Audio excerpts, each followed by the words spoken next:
I can't honestly say that I'm surprised. Another away loss to bring everyone back down to earth after the win against City. And I know everyone would probably be expecting this video to be about Nick Pope. Obviously, you've seen a title, you've seen a thumbnail. It's not about Nick Pope. And for me, I don't really see much point in making a video about Nick Pope because everyone knows the glaring problem. Nothing's going to change. So I kind of see it as just a bit pointless making a video about Nick Pope. It'll be the equivalent of me heading down the big market and trying to preach sensible drinking to someone that's already arguing with a traffic cone. Like, I don't see the point. So with that said, obviously, as I said, I'm not going to go into a 10, 15 so minute video talking about Nick Pope because that would be a waste of time. Everyone saw what happened during the game. It's happened multiple times this season. Nothing has changed. Nothing is looking like it's going to change. It just looks like something that we are going to have to learn to deal with for at least the foreseeable future. And obviously there is no escaping the fact that Nick Pope was to blame for the first goal and basically giving them the belief straight after half-time for them to go on and then get the second goal and win the game. However, as much as Nick Pope was an idiot and was massively to blame for that first goal, I don't blame Nick Pope fully for the result of the game, even though I kind of do because the goals wouldn't have happened otherwise. But the problem that I kind of had during the game is that when we went 1-0 up, from that moment onwards, it kind of looked like Marseille had then just gone on to be like the dominant team in the game, and we just sat off in this sort of like 4-5-1 formation. So I think as much as this game highlighted that we can't actually rely on Nick Pope in situations where we do need the keeper, I think the problem for me in the game is that the way that we actually then set up after scoring the goal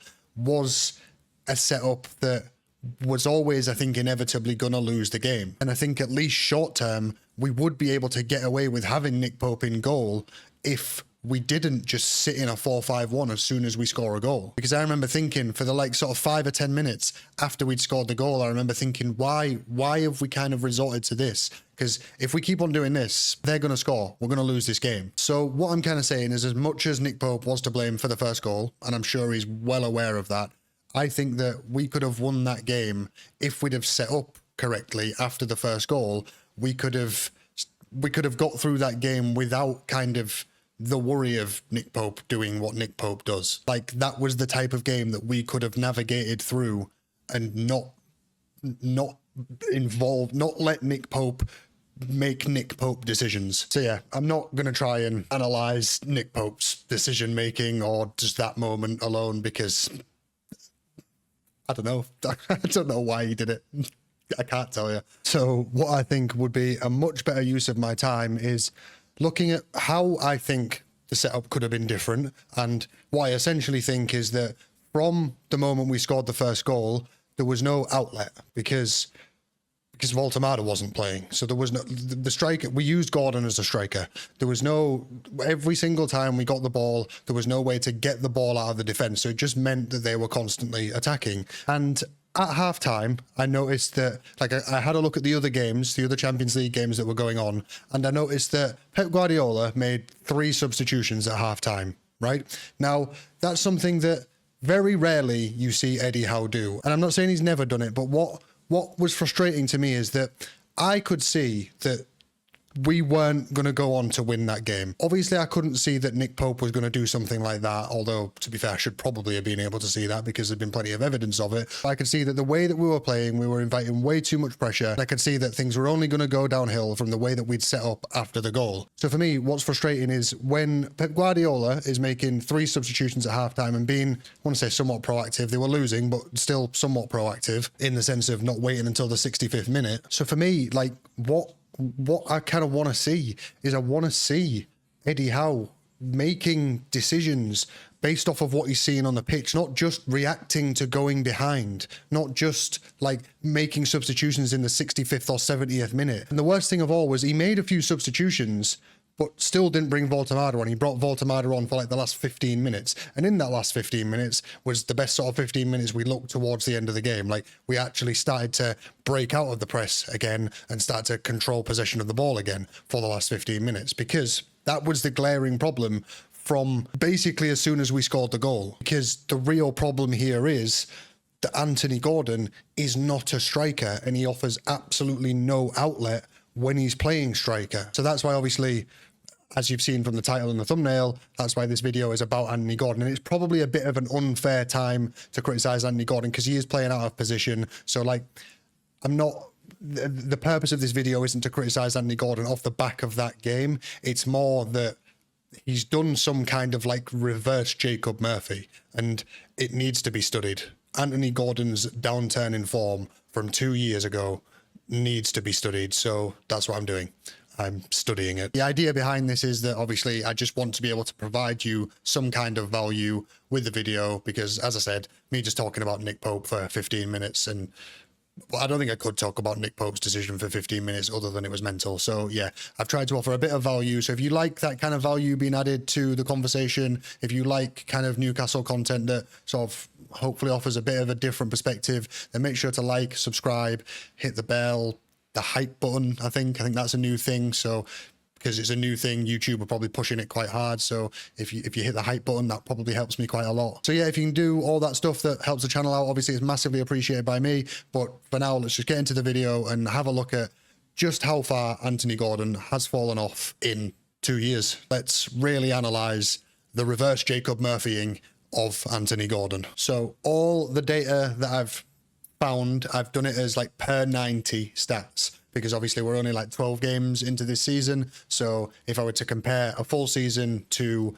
only a 12 game season and I weren't to go for per 90 stats, then it would be sort of an inaccurate comparison. The subheadings that I've gone with to kind of like group the stats together, I've gone with shooting, sort of dribbling, carrying the ball, chance creation and passing, defensive work, and then just sort of overall output, like attacking output. And there is a few in here that are like a major drop off, and it's not just goals and assists. So we'll start with shooting. So shots per 90 in the 23-24 season, 2.51, and this season so far 2.45. Obviously that one's not a major drop off, but you'll see as the list goes on, that's sort of one of the closest to the 23-24 season.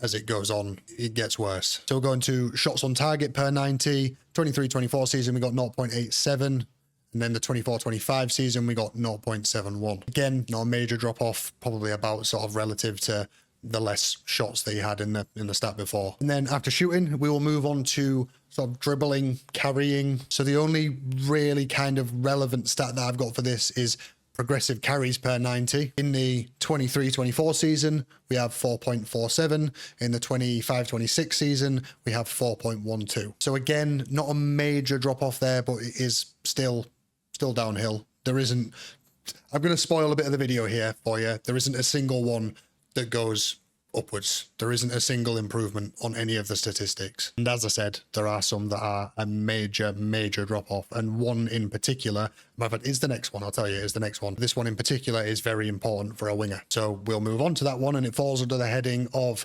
chance creation and passing. And the statistic that I just mentioned, the one that is quite important for a winger, is shot creating actions per 90. And in the 23-24 season, Anthony Gordon managed 3.73 shot creating actions per 90, which compared to this season, he's only been managing 0.77 shot creating actions per 90. And for a winger, shot creating actions per 90 is essentially their job. Outside of maybe a bit of like defensive duty, that's essentially what they're there to do. They're there to beat their man, so like through dribbling to be able to create shot creating actions. They're there to play passes into the striker, for example, to create shot creating actions. Like a winger's role is to create goal scoring opportunities, whether that be through putting crosses into the box, dribbling past players, passing the ball to better positioned players, or just, like, as I say, dribbling into the box and just taking a shot themselves. That's their role. And Anthony Gordon is quite literally over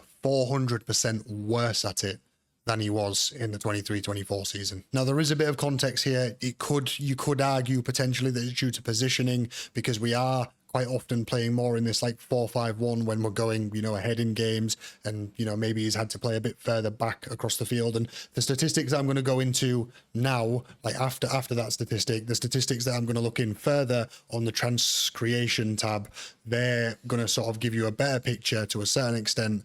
But I still don't think it really excuses that much of a drop off. So the next one we've got key passes per 90. So in the 23-24 season, we have 1.8 per 90. And then in the 25, so this season, we've got 1.37. Then for progressive passes per 90 in the 23-24 season, we have 3.86. This season we have 3.14. And then passes into the penalty area per 90 in the 23-24 season, we have 1.8.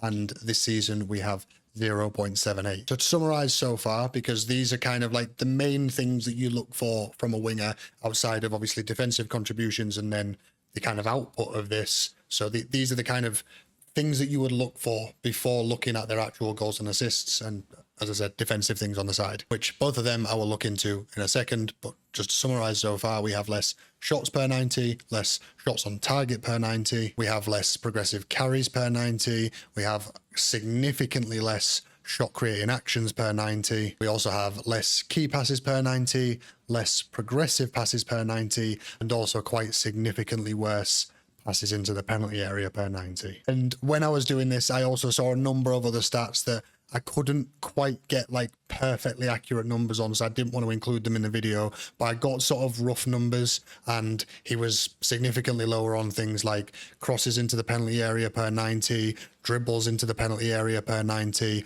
As I said, I couldn't get the exact perfect figure. They kind of varied across different sites that I looked at, but it was worse. It was significantly worse on all of them. So as I said, all of the things that you would look for really in a winger in terms of like their main kind of role, it's worse.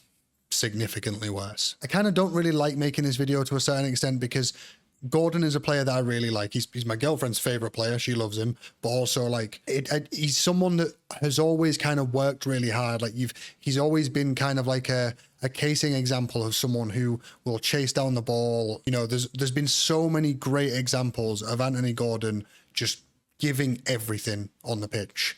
But the next stats kind of say that maybe he's not even doing that as much anymore. There's been a few examples of it this season, so like I can't be too harsh with this, but looking at the next stats, I don't know, they don't do him much favours again. Now, I couldn't find anything on distance covered for this season. I think it's maybe a statistic that gets published at the end of the season. They don't work on it like game to game. If someone can find something like that, obviously let me know in the comments, but I couldn't find anything on it. So what I've kind of gone with here is tackles per 90 and interceptions per 90. Now, tackles per 90 for the 23-24 season was 1.15.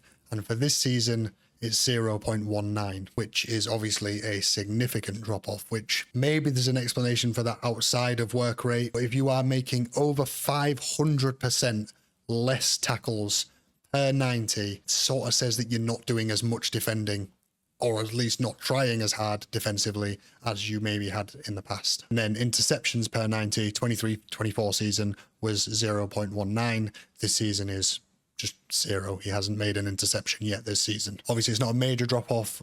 Interceptions obviously aren't a massive part of his game. They weren't even in the 23-24 season, but still hasn't made one this season. So as I've said, one of the things I've always kind of liked about Anthony Gordon was his defensive work rate. And I remember in an interview one time, I can't remember who it was with now, to be honest, but I remember him saying in the interview that he likes to have a battle with his kind of fullback the entire game. So not only does he like to be kind of putting the pressure on them in the attack and trying to beat them, but then as soon as they kind of push on and start attacking, he wants to be the one that's just won the ball off them. Basically, he just wants to be like battling them and exhausting them on both ends of the pitch, constantly attacking them, defending against them, like just basically just being everywhere and relentlessly just kind of like draining down his opponent, which off them numbers this season, he's not doing that. And him liking to do that, those were his own words from, I think it might have been Rio Ferdinand that interviewed him, but I could be wrong. If anyone who knows who that was that interviewed him, and when he said that, let me know in the comments. And then the last kind of subheading is attacking output. Now, I haven't just gone for goals and assists on this one, because if it was just goals and assists, everyone knows it's 0 and 0. So yeah, that'd be it. So what I've done is I've put in expected goals and expected assists, and then you can compare them to how many sort of expected goals and expected assists he had in the 23-24 season. You can compare how many expected goals and expected assists he has this season, and then obviously we know he's had none for both. So per 90 in the 23-24 season, Goals was 0.341 per 90, and expected goals were 0.3 per 90, which means he actually outperformed his XG that season, which says either of two things. Either he was very, very clinical or very, very lucky. In the 25-26 season, his expected goals were 0.25 and his actual goals are, as we all know, 0. So obviously that says the complete opposite. He's either very not clinical or very unlucky. So then we'll do the same for assists as well. So in the 23-24 season, expected assists were 0.67 and actual assists were 0.31. And then this season, expected assists were 0.13 and obviously actual assists were 0. Now, that significant drop off in expected assists is kind of the the part of this that really stands out to me. To go from expected assists of 0.67 per 90 to 0.13 per 90, that essentially says that it kind of falls down to that shot creating actions thing from earlier before. Like, he is doing nothing in games that look like they're going to create goals, which is then obviously reflected by goals and assists per 90, which we all know. So in the 23-24 season was 0.65 and this season is 0. Now, granted, I've been a bit harsh because I've removed Champions League from it all, but to try and find statistics for all competitions whilst comparing them from, 2 years ago to now, with also having limited data from only like the 12 games that we've had in the Premier League so far this season, that would have been very challenging for me to do. So I've just kind of gone with the biggest kind of like pool of data that we have at the moment, which is just like the Premier League season now and the Premier League season from 2 years ago. And as well, the Champions League completely changed in like structure. It's completely changed in like, difficulty in terms of like the fixtures that we had the first time around compared to this season. So there's a lot of variables with the Champions League campaign that would kind of throw off the statistics, I think, a little bit, whereas the Premier League, it's roughly the same difficulty as it was a couple of years ago. Granted, just, a few teams have improved a bit, but generally it's still the Premier League. The Premier League hasn't really changed that much over the last 2 years. A few teams might have got a bit more physical, but like the general level is still high, whereas like some of the Champions League teams we've played have been significantly lower than Premier League quality, whereas 2 years ago, the Champions League teams we played, I wouldn't say were particularly lower than Premier League quality, because we got the group of death and yeah, we didn't have a great time in the Champions League last time. So the difficulty in Champions League opposition over them 2 years has massively changed. Premier League, not so much. Now, obviously, let me know in the comments what your interpretation is of them statistics. I think most of us that watched the games, we were aware that this was happening anyway, but to actually see it down in numbers like that is quite eye-opening to like just how far Anthony Gordon has fallen. As I said, it's like a reverse Jacob Murphy at this point, and the downfall there, it needed to be studied. So I've done it. I've studied it. Now, with all that said, hopefully Anthony Gordon can go and this is the perfect game for him to go and prove everything there wrong and go and completely change all them statistics and start to move all the numbers kind of back in his favor by going and scoring a goal or assisting a goal this weekend against his previous team, a team that, as soon as we signed him, spent loads of time telling us how we'd wasted money. Then we all sort of had a massive laugh at them when we looked like we'd got a bargain for Anthony Gordon, because he went on to be, a top player for a season. And then now it's switched around to the point where it looks like the Everton fans, looks like they're having the last laugh now, because now it does look like we were ripped off spending 45 million on Anthony Gordon. I aren't particularly hopeful that Anthony Gordon's going to go and do something this week, because he never particularly does that great against Everton. It seems like the occasion potentially gets a bit too much for him, not sure. But hopefully, regardless of Anthony Gordon's performance, hopefully we get a win away from home. Finally, if Everton could do us a massive favour and start having a fight with their own players again, get themselves a red card so that we can potentially finally win a game away from home, that'd be great. So please Everton, please do that. Obviously, Idrissa Gueye will be suspended for doing that in the last game. Straight red, so he's probably suspended for 3 games, I assume. But yeah, on the topic of the Everton game, another giveaway for £50 Amazon gift card. So let me know your predictions for the Everton game. First goal scorer and score prediction as a reply to the pinned comment. All details will be in the description. Thanks for watching. Fingers crossed for finally a win away from home. I hope you've enjoyed the video, and I'll see you on the next one.